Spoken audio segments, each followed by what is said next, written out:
যথাযোগ্য মর্যাদায় মধ্যপ্রাচ্য সহ বিশ্বের বিভিন্ন দেশে উদযাপিত হচ্ছে পবিত্র ঈদ উল আজহা। ইউরোপের ঈদ উদযাপনের খবর জানাতে এই মুহূর্তে প্যারিসে আছেন সহকর্মী লুৎফুর রহমান বাবু। আমরা সরাসরি যাচ্ছি তার কাছে।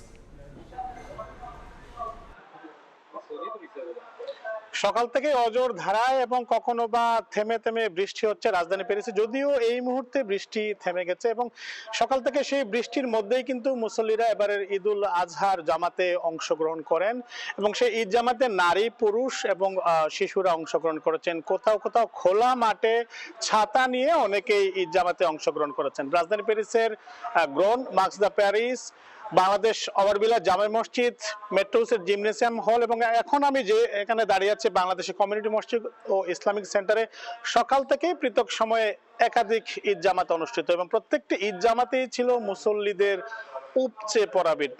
ঈদ জামাতে অংশগ্রহণকারী মুসল্লিরা প্রবাসী বাংলাদেশী যারা রয়েছেন জামাত শেষে মোনাজাতে তারা দেশের জন্য, নিজের জন্য এবং বিশেষ করে নিরীহ গাজাবাসীর জন্য আসলে তারা মহান আল্লাহর কাছে সাহায্য প্রার্থনা করেছেন। নিরীহ গাজাবাসীকে যেন মহান আল্লাহ রাব্বুল আলামিন তাদেরকে রক্ষা করেন সেই প্রার্থনা তারা মহান সৃষ্টিকর্তার কাছে করেছেন।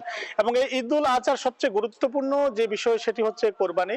তবে এই দেশে আসলে সাধারণভাবে যে পশু কোরবানি সেভাবে আসলে পশু কোরবানি এখানে হয় না, একটু ভিন্নভাবে এখানে পশু কোরবানিতে অংশগ্রহণ করে থাকেন মুসল্লিরা। বিভিন্ন যে মাংসের দোকানগুলো রয়েছে সেই মাংসের দোকানে অনেকে নাম অন্তর্ভুক্ত করে থাকেন এবং মুসলিম রীতি অনুযায়ী পরবর্তীতে সেই মাংস তারা নিজেদের মধ্যে, আত্মীয় পরিজনের মধ্যে এবং এখানকার যে বন্ধু বান্ধবরা রয়েছেন তাদের মধ্যে বিতরণ করে থাকেন। কোথাও কোথাও ছিন্নমূল যে মানুষ রয়েছেন তাদের মাঝেও আসলে তারা এই মাংসগুলো বিতরণ করে থাকেন।